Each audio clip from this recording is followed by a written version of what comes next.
Google Hotel Farms and, reach out that Yeah. way? Yeah, they can definitely reach out through there.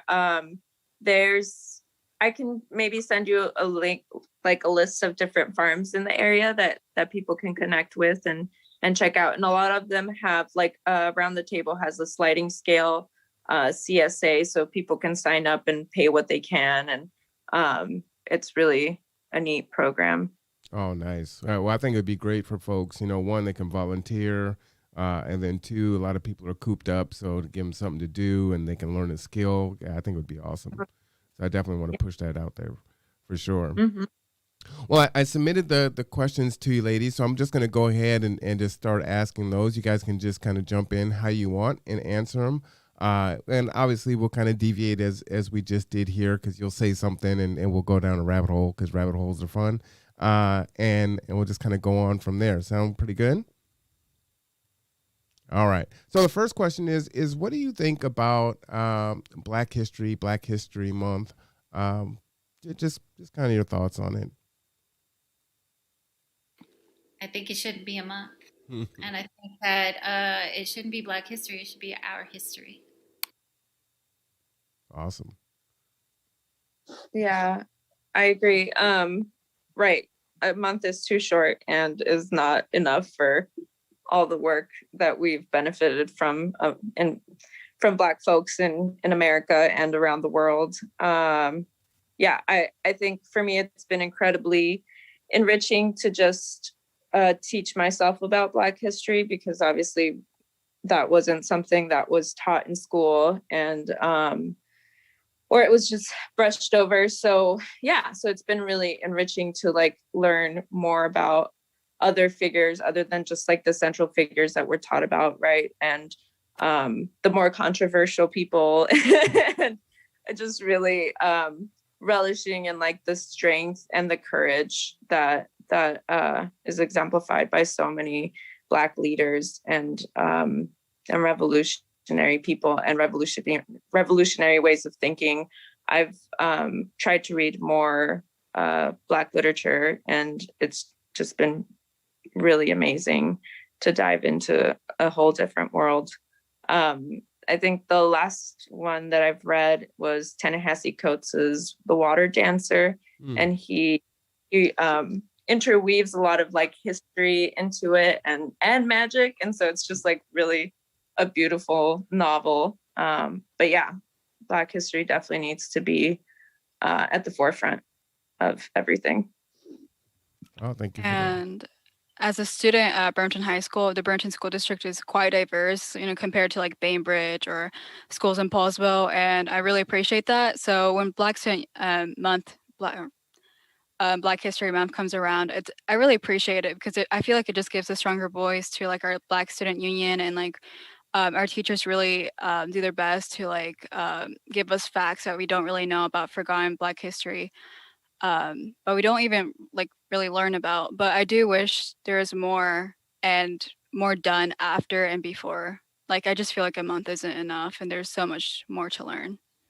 Well, Alejandra, you're a senior in high school, so you're still in school, so you're closest to it. What could they do different to be more inclusive and more diverse to learn about all of our histories? Oh, I feel like it's not just like my school, but I feel like it would have to be the school system, either state level or federal, in the curriculums. Like in AP U.S. History, I took. I feel like not enough, or at least it was too. What's the word? Sugarcoating on like the white colonialism and all that stuff. It's just like we just skip through like the killing of the natives and blacks. And it's like, okay, let's look at the white heroes, and it's So College Board, we'd have to pressure them. Now, That's all my thoughts. I can't remember who the history buff was. Was it Brenda? Deanna? What are your thoughts on what they could do to start to integrate all of our history together and not have it be something that we kind of have to discover as an adult, but as children kind of coming up to encourage that change? Honestly, coming from so know that I'm coming from a place where for the last year We've been working in Bainbridge Island to have a district improvement plan that involves a lot of the things that would be involved in equity of education, multicultural studies or the history, and the issue, I feel like, what could we do? I mean, we have so many years of this struggle. There is such a culture now that is parasitic in terms of how it shows up, right? So, like, example, even when you have a group of people that are, and also we've never been here, right, where we are now, right? So, like, what I'm finding is that sometimes you even miss stuff, even thinking that and then a situation will come in and it will be like, oh, wait a minute, we didn't think of that part, right? Like, we didn't, because that's how parasitic it is. It's just so in everything. So, like, for me, like, that looks like, honestly, back to those community relationships, especially for a place like Bainbridge Island, that is 95% Caucasian folks. So it for me, a lot of the time, before you even get to that, like, I mean, yes, you were definitely pushing through those district improvement plans and you were definitely working on all those parts. But you also, I feel like, have to simultaneously be looking for that, meeting people where they are and trying to open that window of curiosity of why we should all accept this, why this other alternative way of how we have been doing things, how it doesn't benefit us, right? So, like, being able to show folks why it doesn't work. And just trying to get them to a place where they're questioning and have curiosity about that, so that we can move forward with a lot of what the other, parts of that look like. Because if you don't, to a certain extent, if you don't do some of that simultaneously, you're going to have a lot of pushback in a place, right? And so you try to get as many people as you can on board. You try to pull as many people in to this as possible, I think is really the way to do it. Because the way that we've done it and the way that we've pushed things through has been all about community. The responses to the school district, or like when things are, happening and moving, it's the people that are showing up in a huge, body of, like, we care, right? In this one solidarity, movement of solidarity of, like, we're showing up, we're paying attention. And that, I feel like, moves a lot of things. That moves most things. All right, awesome. Brenda, I'm going to ask you this. I've been saying on many of the podcasts and conversations that I have with folks that I work with that 2021 feels different, that many of us are out here doing our work in our spaces, and we work together when we can, and it's intentional at times, but 21 feels a little bit more intentional. Would you agree with that? Yes. Yeah, I feel like 2020 kind of served as, like, the pause and reflect for some people, right? Some people were definitely not able or didn't have the luxury of pausing and had to just work through the whole time. But it still slowed things down significantly, I think, enough for people who were generally, like, zipping around or doing other things to, like, reflect a little bit deeper. And then it feels like 2021 is, like, where we've had, like, the spark now that we can start to move forward and start to, like, use those intentions or those reflections that we've made about, whatever, whether it's your work ethic or speaking about myself, like, I'm definitely a workaholic. So it's like forced me to, like, really slow down and be better about my boundaries, my work-life boundaries, and with organizing work also. So yeah, I think I've seen it. I've recognized it already in a lot of people who are not generally as involved in either community or in the work that they do, that they're like showing up a little bit more authentically. And I feel like, yeah, like we're getting to connect a little bit deeper with people that we generally maybe wouldn't, because we've all been like starved of like human contact. So like when you do come into a person to person interaction or work setting where you're working with new people and stuff, it's been more open. I feel like people are opening up a lot more and being more receptive and like more giving in information about themselves or like what they've experienced in the past year, where I feel like other people are generally, people don't feel emotionally vulnerable. So I feel like that there's a lot more of that coming through. Awesome. Alejandra, from your ninth grade year to your senior year now, would you say that you would agree with the sentiment that there seems to be a change? Is it moving in the right direction? Reflect on that if you would. Well, I don't think a pandemic is to the right direction, but well, I feel like the pandemic has given kids my age a way to mature somehow, at least realize, hey, we can't procrastinate anymore. Focus on our mental health, as it hasn't been as healthy. Sadly, we've had to say goodbye to a couple of kids my age in the past 12 months, so that hasn't been really nice, but I'm really hoping as we have the vaccines coming out and the more going back in person classes, we will be going to the right direction. I'm just a kid going through life. Like,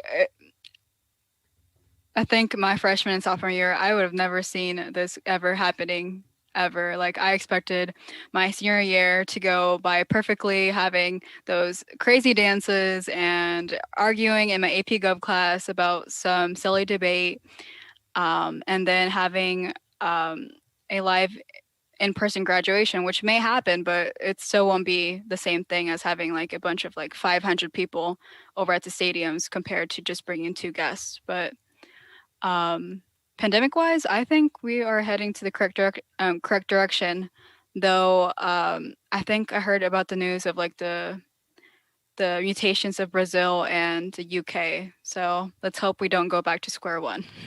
Yeah, absolutely. All right.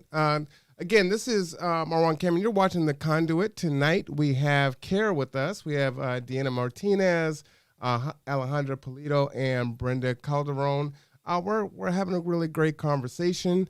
I'm going to go on with the second question. Homelessness in the nation is a really big deal. Furthermore, we've got some issues here in the county, of course. And with the moratorium on evictions going to expire at some point in time, I don't think the government has really thought that through as far as the true impact that that's going to have on folks that haven't been able to pay their rent, have lost their jobs or lost their businesses. What can be done to reduce homelessness, either as it stands now or as the pandemic starts to dissipate and we kind of go into this new normal?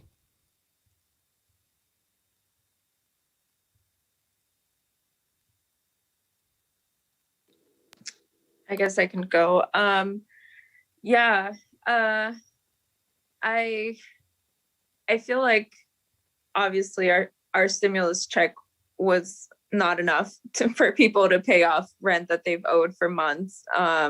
So I think like that's one of the biggest disappointments that we have. Like $1,400 is a lot of money in one go, but for a single person, but for somebody who has a family, or even though they get additional money, it's definitely not enough to support them.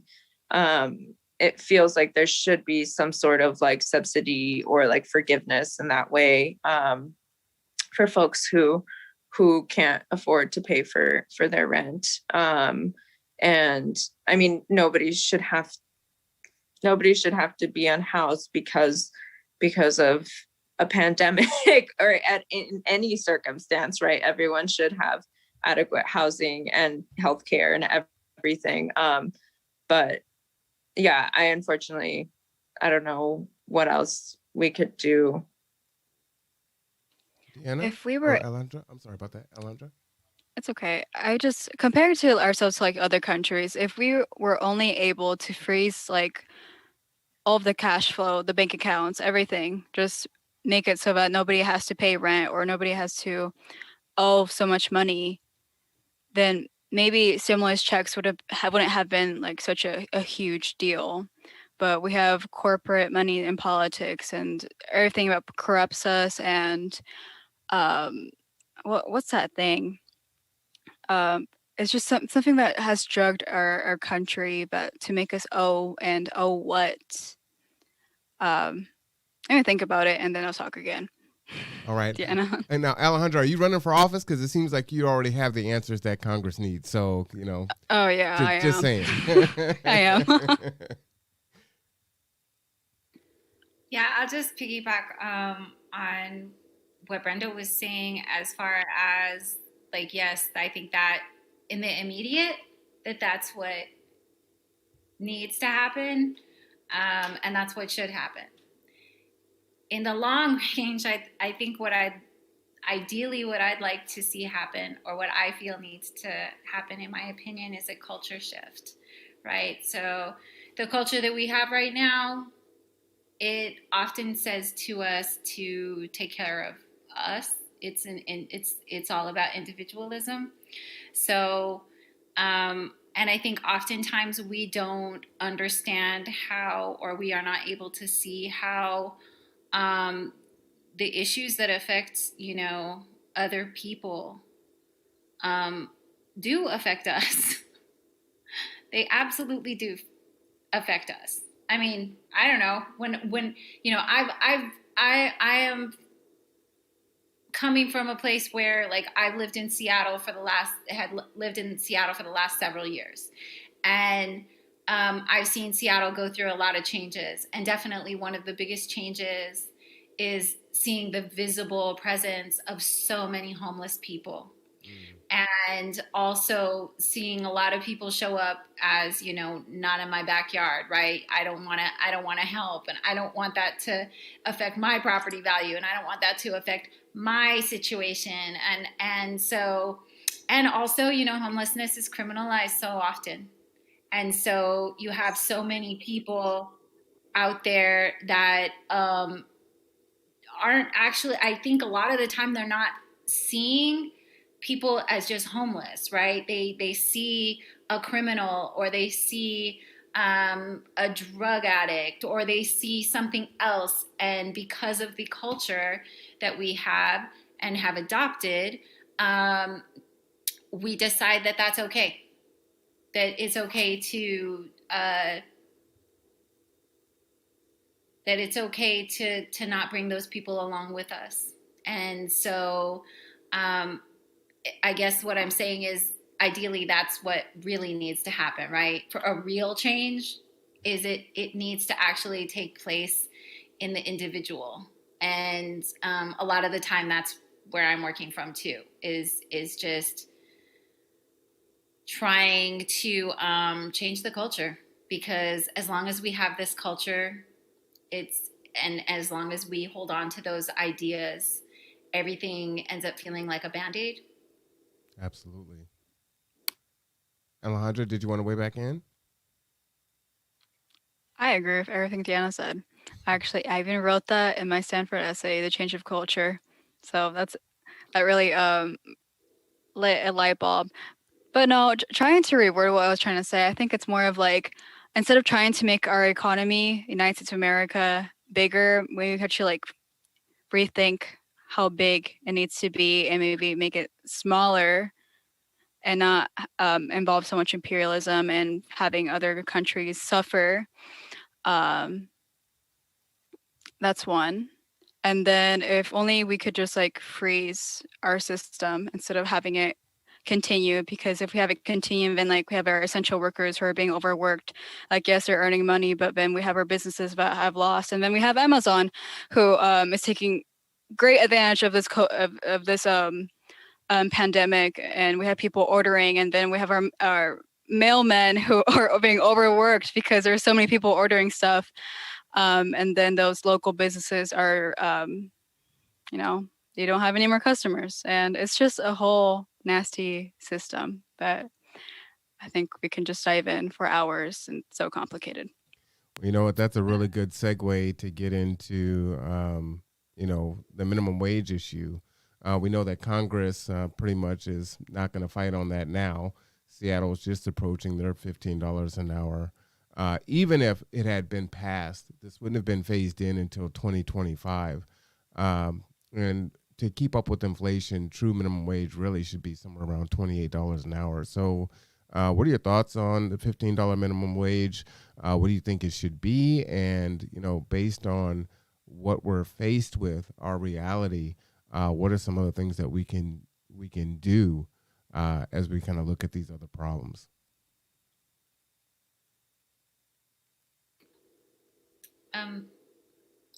I'll go as and I was actually going to kind of mention this also and it could be applied on a personal level, right? So when I had answered the last question before in regards to homelessness, there was like what needs to actually happen at a government level and taking care of the people, and then also Alejandra spoke on the parts where, in regards to imperialism, stop creating an issue, and also the culture shift, but also on a personal level, right? What can we do personally? And I think that, some of what that can look like is imagining new systems, or, there are people that have imagined or made other systems to help us in these with the topics that we're talking about. So I mean, what comes to mind is mutual aid as well, and taking a personal responsibility, right? The same kind of personal responsibility that we see in some folks right now in regards to when this latest kind of implosion of what is going on in regards to racism in this country. And we see, now we see a lot of people taking personal responsibility because the systems have not caught up. And so we see people, not everybody, but we see a personal responsibility and a movement going towards, what can I learn to do or undo or unlearn or whatever, right? So I think that also plays into it. What can we do to help each other? And so I think that sometimes that can look like mutual aid projects and the community taking care of the community. Awesome. While we work on those other things. I'm nodding my head with Brenda. Yeah, just really quickly, I'll have to be leaving here in a few minutes, but I have another meeting after this. I feel like it's kind of impossible to,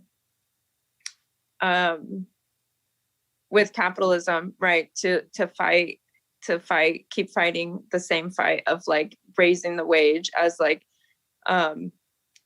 as prices go higher, and right, most places, in order to pay their employees more, have to raise whatever they're charging. And so I definitely believe that everyone should be living at the same standard and like have the same value placed on them, that they would, that anybody who has like a higher skill level or whatever, it doesn't matter how productive you are. It should be about you just being intrinsically valuable as a human being and like deserving to live and deserving to have a living wage.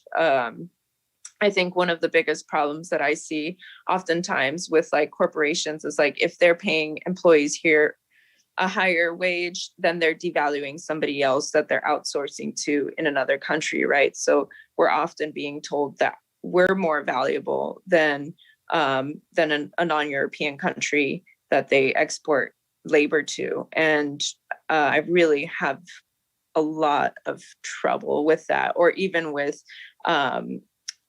migrant workers who come in on H-2A visas that are often devalued in a lot of ways, and they're working here in the US. They don't have access to healthcare, and they're basically stripped of any access to their culture or to their community because they're often working rurally. So even the US, right, they're through our government, we are like exploiting people and specifically saying these folks are more valuable. Right, American people are more valuable, and the people who are coming in to work and do a lot of our labor are less valuable. So yeah, I feel like it starts just with valuing human life more so than money, and then capitalism and output, and that's really what needs to be reworked. Alejandra, before you go, your sentiment seems so simple and obvious, right? If we just value humanity first, it seems like all these things could be easily, almost overnight, right? I mean, we're the most powerful, richest, country on the planet. No one should be homeless if they don't choose to be, or hungry, or not have health care. We have too many resources, right? We have a surplus, and it's sickening that we exist in the way that we do. But before you answer the question, Alejandra, since you do need to leave, Brenda, I wanted to just kind of get your thoughts on anything that you wanted to share, because I did want to capture that. On Either about KAIRE or yeah. So just really quickly, just wanted to talk about, and we can share some of the GoFundMe links that we're working with right now. KAIRE is definitely taking a stance, right? We stand in solidarity with Black lives. We stand in solidarity with what is it? Not anti-Asian, but obviously like pro-Asian solidarity. We're devastated at the acts of racism that and violence that have been inflicted on so many of our communities, especially like most recently the Asian community in Atlanta. So we've been really trying to work and support different people, and one of the people that we're supporting is a farming family. They're a Hmong refugee family that has been farming in Snohomish for a while now and has been facing discrimination for a long time. And they've accrued legal fees from their lawyer. And so right now they need support, and they need people to donate to their GoFundMe. And we will be trying to set up maybe like a panel to have more discussions about this with them, talking about their stories.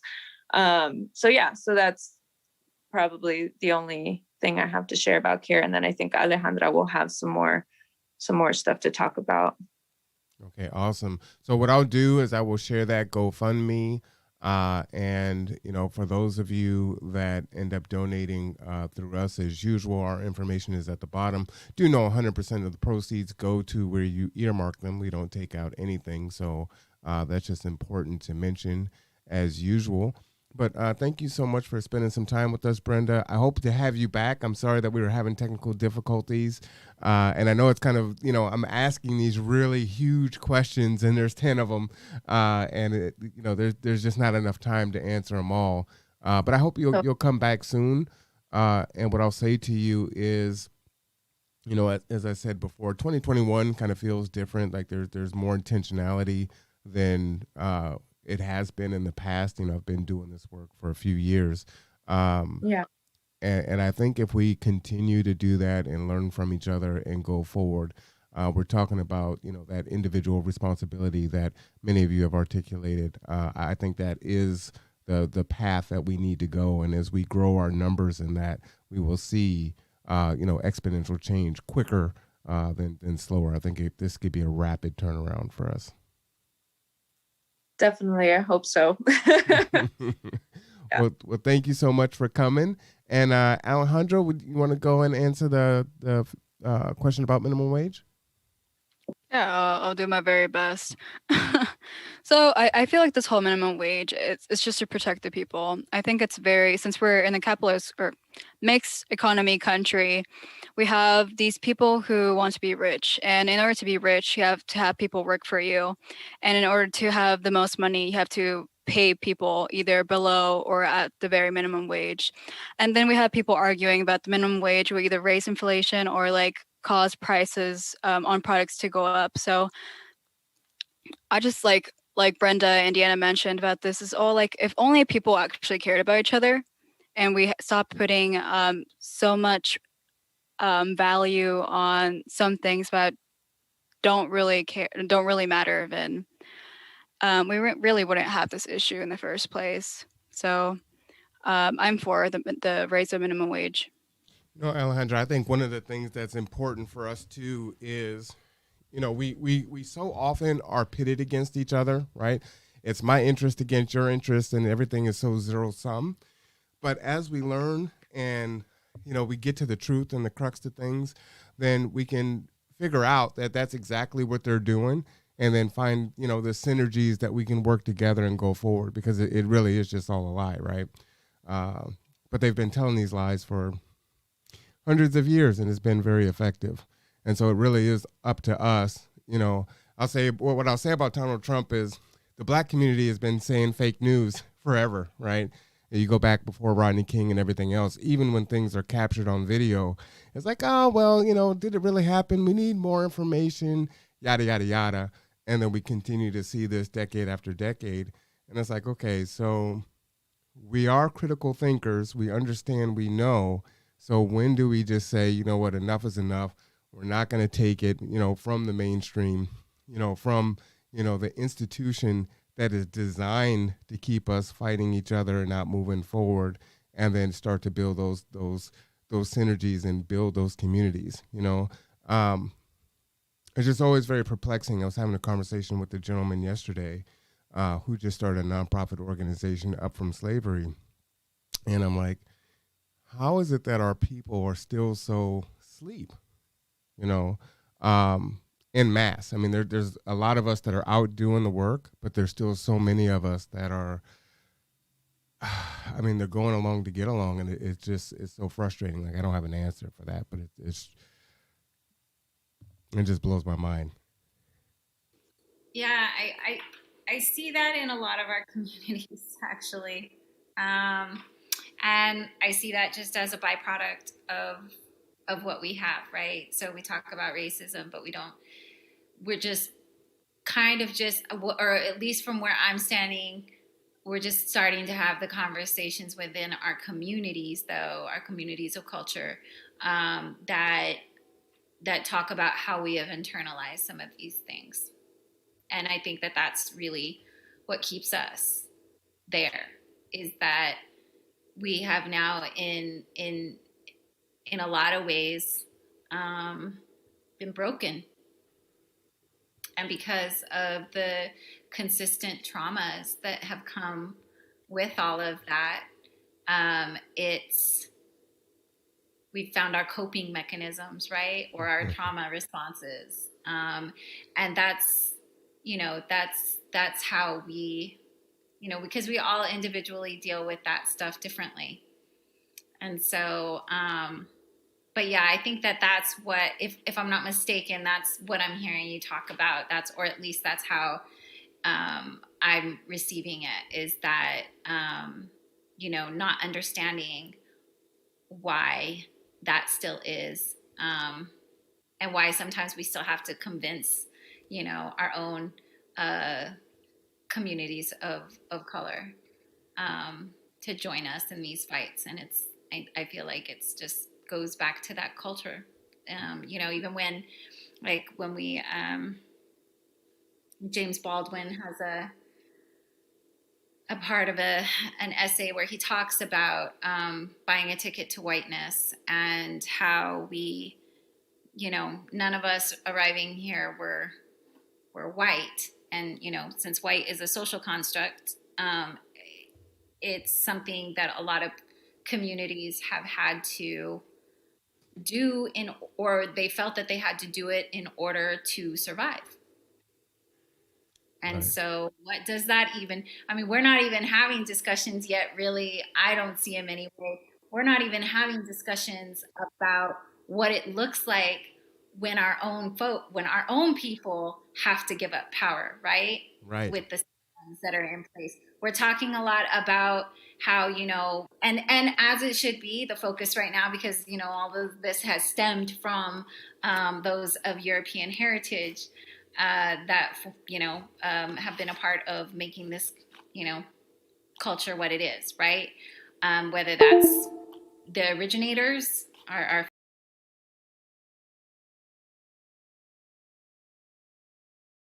and so so we haven't even gotten to those discussions of what that looks like for us. Like, how bad do we want these changes, right? And what does that mean as far as what are we going to have to give up? True story. Alejandra, did you want to follow up on anything that Deanna said?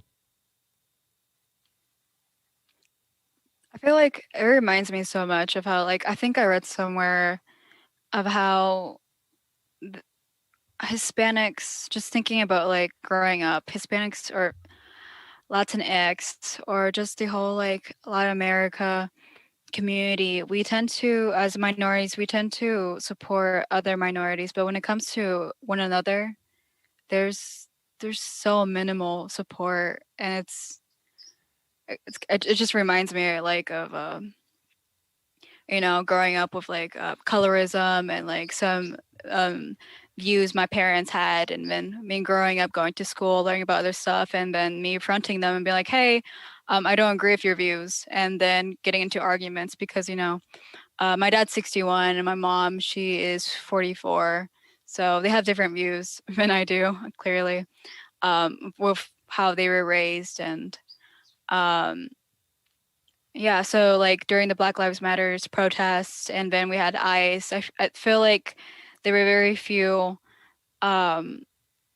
communities that supported ICE, or very few Latinx communities that supported one another. So that just had me thinking. Thank you, Deanna. Yeah, absolutely. It is something that we're going to have to, address within as we fight, without also. Again, you're watching The Conduit. I'm your host, Marwan Cameron. We are here with KAIRE, and we have Alejandra and Deanna today. We're having a really good conversation. So let's get into, some a little bit more controversial, depending on your viewpoint on there. And let's talk about the vaccine and how you feel about that. Someone mentioned earlier that there's a new variant. I think that was you, Alejandra. And we have several more. We see the kids down in spring break in Florida losing their minds. You have the folks, the anti-maskers and the anti-vaxxers, and, they want the economy to open up. Well, I can understand that. It seems to me like, well, if you wear your mask and you social distance, we can open up faster. So why not just do that? But I don't know. What's your thoughts on the vaccine and just kind of this whole situation here?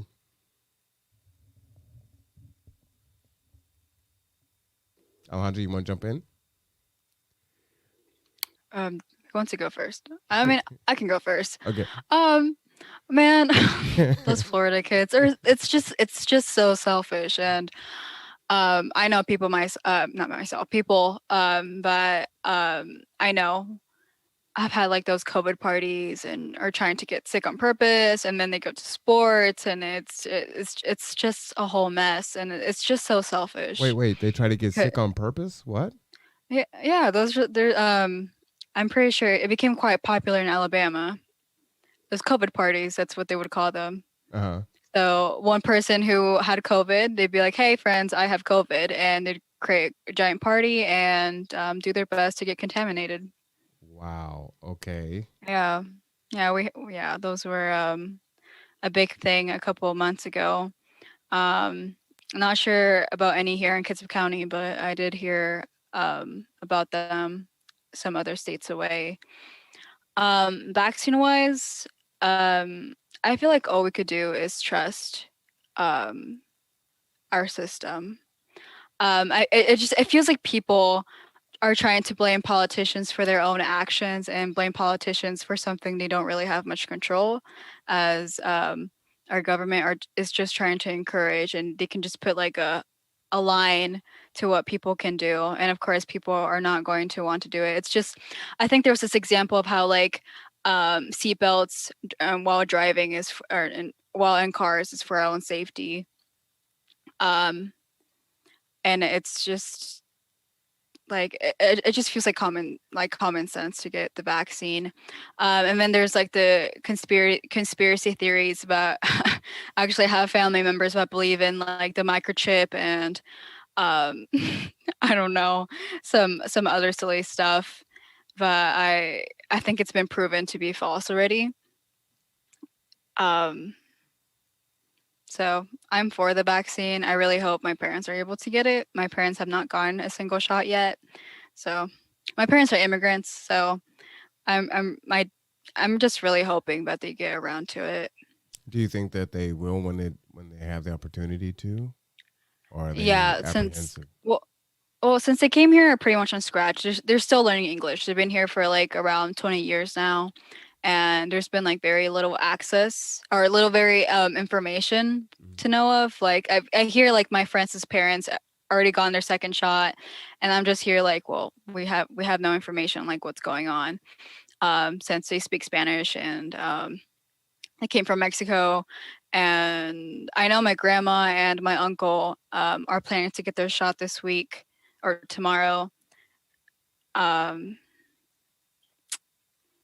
and yeah, Well, we don't really know much. well, what I'll say about that, I'm part of Professional Leaders of Color, and the Marvin Williams Center is going to set up a vaccine center on April 10th. Will be their first rollout. They're going to vaccinate 75 to 100 people, and then they're going to have a huge May 1st event. It's going to be like a super vaccine fair with very low barriers as far as getting the vaccine. I don't know if they'll have the J&J one, but my company will be involved with providing transportation and things like that. So let's definitely stay in touch, and I'll make sure that you're up to date on information. You can pass it around. But we will be able to get people back and forth to get vaccinated when they need 2 shots or 1 shot or whatever the case may be.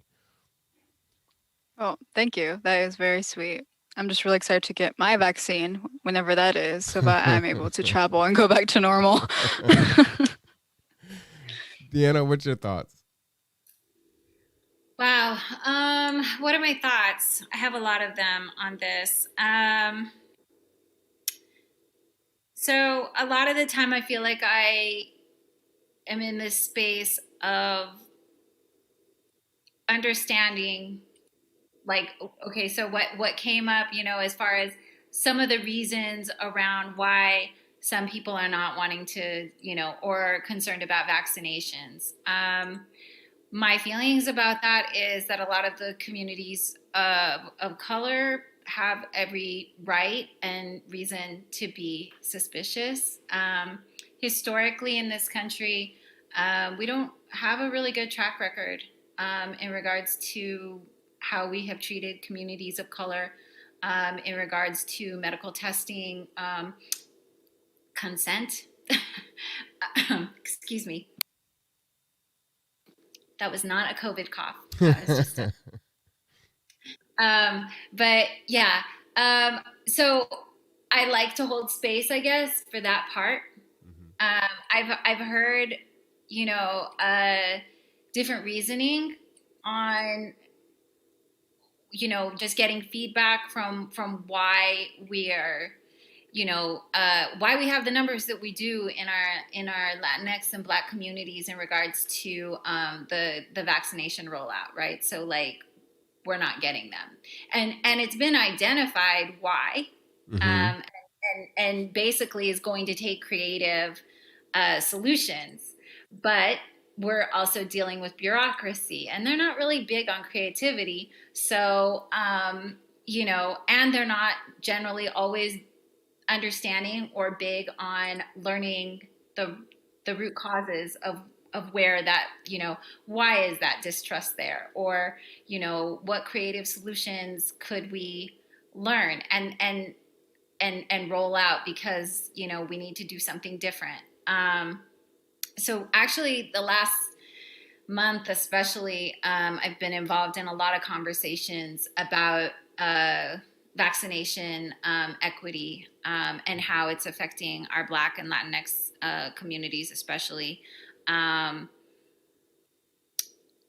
I've also had some conversations with folks from those communities as to where they stand on it.